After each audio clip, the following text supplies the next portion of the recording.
Vikings, welcome back to episode 4. As you can see, it's just me. Forever. You're stuck with me. Okay, roll the intro.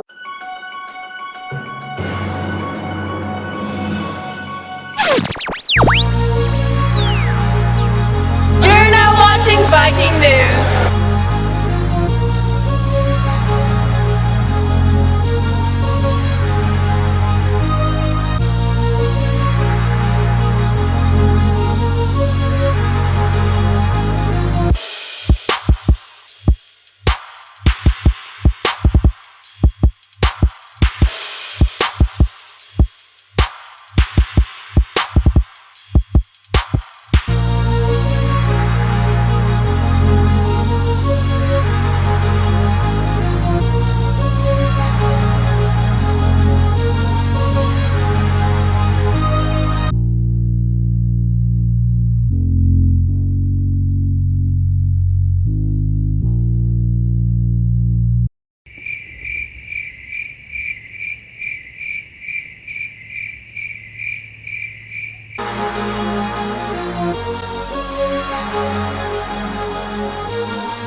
You're now watching Viking News. Go Vikes! This next segment goes out to all y'all folks at Guthridge Elementary, and thank you for your support. And this week's class shout-out is Mr. Willis's class at Guthridge Elementary.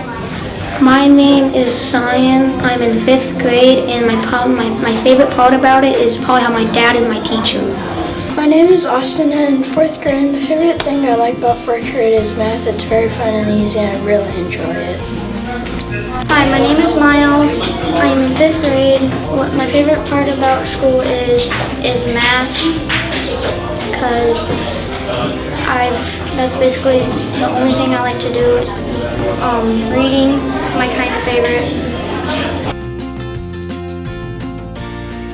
Hi, my name is Gavin and I'm in 5th grade. What I want to be when I grow up is a scientist. My name is Owen. I'm in 5th grade and I want to be a YouTuber when I grow up. My name is Jada. I'm in 5th grade and I want to be a hairstylist whenever I grow up.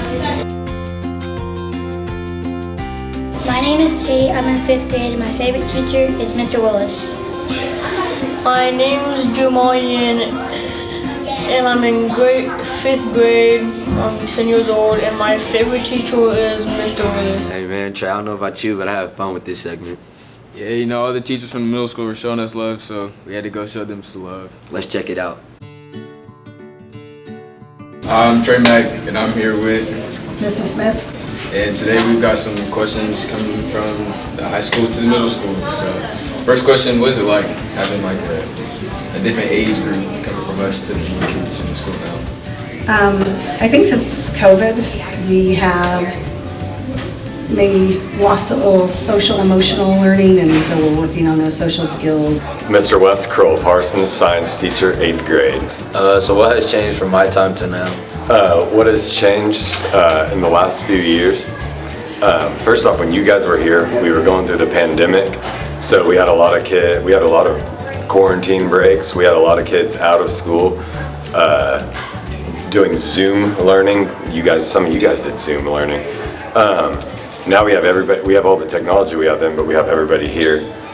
Another thing is the staff. We have a lot of new staff, a lot of young staff, and it's a pretty fun place to work. Thank you, JJ. I'm JJ Kendrick, and I'm here with Mrs. Priest. What has changed from my time to now at Parsons Middle School? Oh my goodness, a lot has changed here. Our administration's changed. Mr. Gordon's our principal and Mr. Pontius is our assistant principal. A lot of faculty have moved around and changed positions or moved on to other things. As far as the kids go, not a lot has changed. We still have great kids and we have a lot of fun and a lot of great things that go on. Thank you, Mr. Reese. Thanks, it's good to see you guys. We miss you. Next up, we have a trailer for Guys and Dolls, the play that will be opening tonight.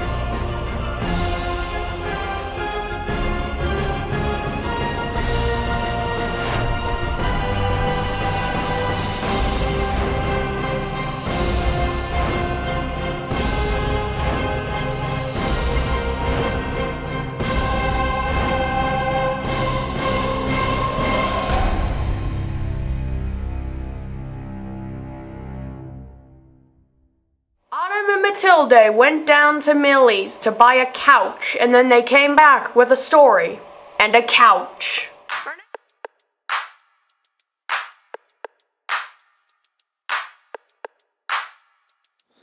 It's a lot different than working a job that you're paid hourly. You have a lot more responsibilities, and you have a lot more stress.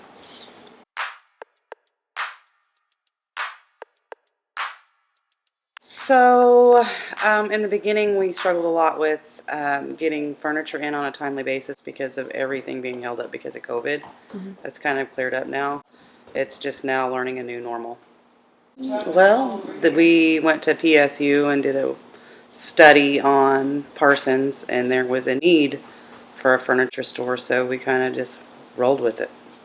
We opened up February 1st of 2020. I always say shop local. Sadly, this next topic is rather a grim one. Jaden has more information about the San Antonio shooting right now. In San Antonio, Texas, on October 2nd at 10:43 p.m., a police officer named James Brennan was investigating a disturbance in the McDonald's parking lot. While patrolling, he saw a red BMW that he mistook for a vehicle that had sped off on him the night before. He walks up to 17-year-old Eric Cantu's vehicle while Eric is eating. Brennan then proceeds to open Cantu's door and say, "Get out." Eric, visibly spooked, says, "Why?" and starts backing up his car with the officer in the doorway. The door bumps into Brennan once, and as the car starts driving away, he fires 5 bullets into the driver's seat window. While the vehicle backs away from the officer, Brennan fires 5 more times into the driver's seat window while Eric tries to drive away.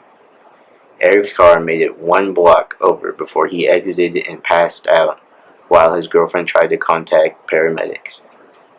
Eric was recently taken off life support after extensive surgery and is looking to recover. However, he still has to receive high oxygen flow via tracheostomy.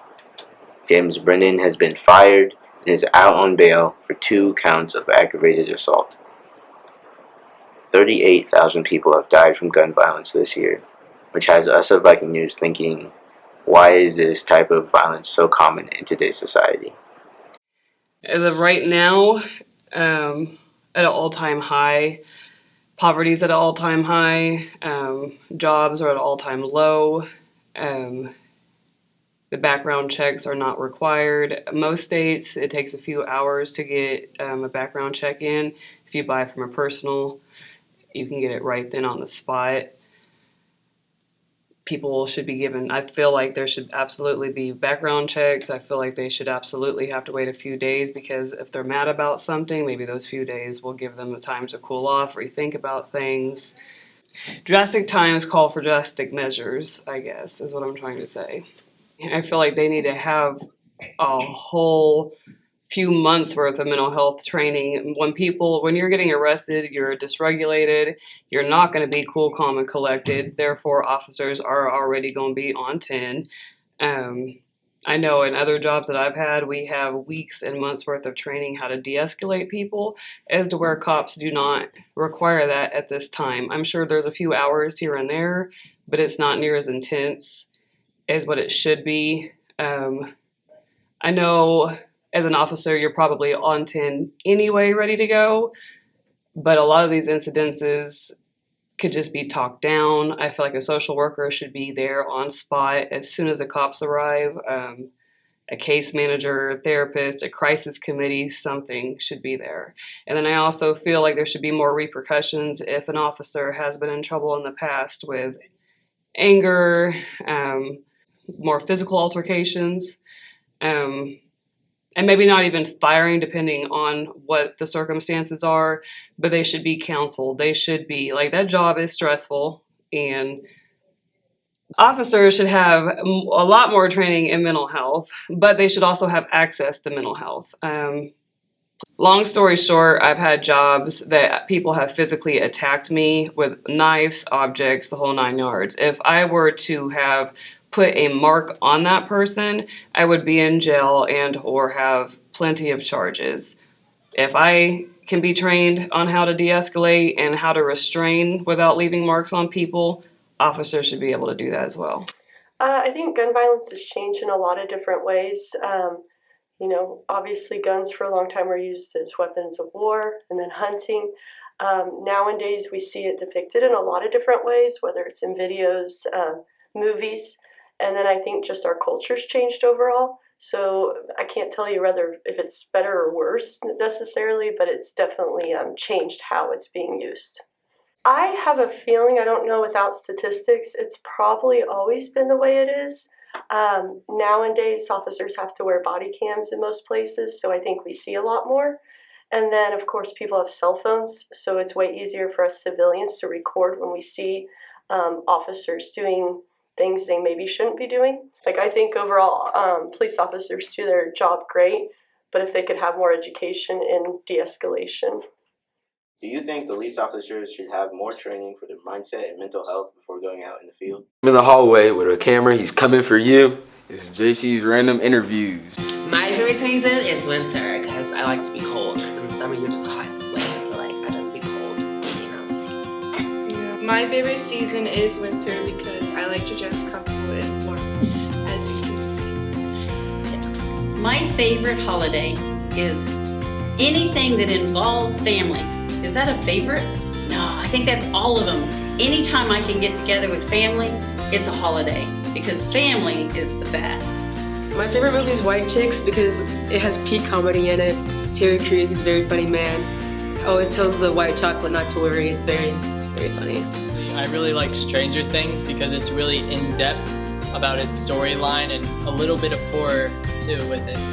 So I'm part of two different clubs. One is Spanish Club, which is where we do various activities related to our Spanish classes. And then I'm also in D&D Club, in which I play the DM for a group of players at the high school here. And that's about it.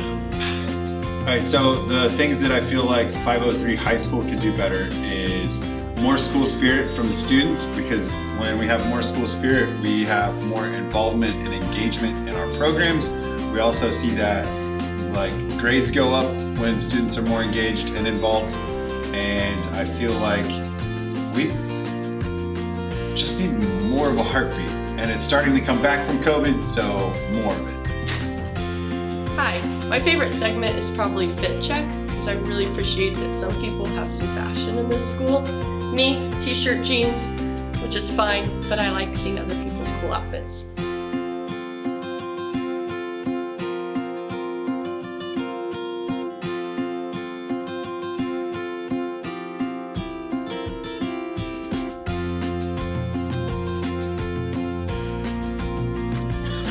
Isn't that how it works? Yeah, there you go. It slowly gets smaller. Bailey sure does have a lot to say. Next up is World News with Elisha Baldwin. This is Elisha Baldwin, and welcome back to World News. 8 TikTok stars took a trip to the White House. They met with Joe Biden and Barack Obama, and they each got to film a TikTok with Obama to try and sway the midterm elections. With all this debate, I decided to ask the PHS student body the hard-hitting questions about, you guessed it, TikTok. How much time do you spend on TikTok usually? Honestly, if I'm being completely honest, probably about 3 hours a day. Nice. Yeah. How do you feel about TikTok? Honestly, I think it's just a big time trap. I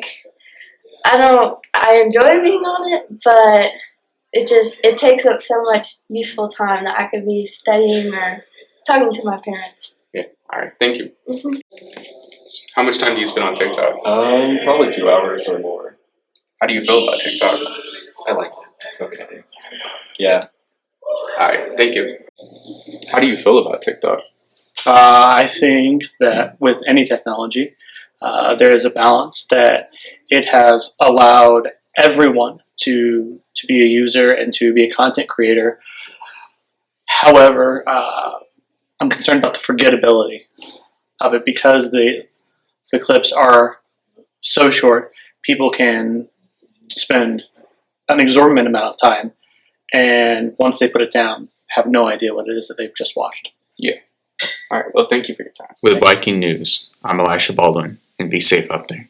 Hey, what you like doing on the weekend? I just be kicking it. I like waking up in the morning with a fat bowl of cereal, watching Johnny Test. Johnny Test, nah, you gotta get on the T-Titans game. Let's see what all the other students think.